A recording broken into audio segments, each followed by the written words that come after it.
పొందనట్టు నీ వత్సయింప నేల. దేవుని స్తోత్రం. హల్లెలూయా. ఈ పరిచర్య ఎవరిది? అంతేనా? జకరియా గారిదా? దేవుడిది. ఇప్పుడు ఆత్మలుగా మిమ్మల్ని నాకు ఎవరు అప్పగించారు? ఓ 10 గొర్రెల్ని దావీదుకి అప్పచెప్పినట్టు వాళ్ళ నాన్నగారు ఈ గొర్రెల్ని కాయ్యా అని దావీదుకి అప్పచెప్పినట్టు ఈ గొర్రెలను చూడు అని గొర్రెల్ని ఎవరు అప్పచెప్పారు?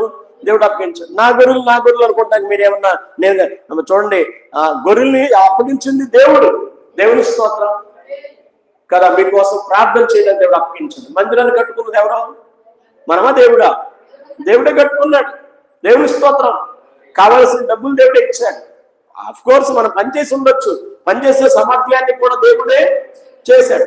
కనుక ఇది నాదా దేవుడిదా అంటే నాది కాదు, ఇది దేవుడిది. మనలో ఉన్న ఊపిరి ఎవరిదే? దేవుడిదే. ఆరోగ్యం ఎవరిదే? మరి ఖర్చించేందుకు నేను, నా బలం, నా శక్తి, నా జ్ఞానం అనుకుంటే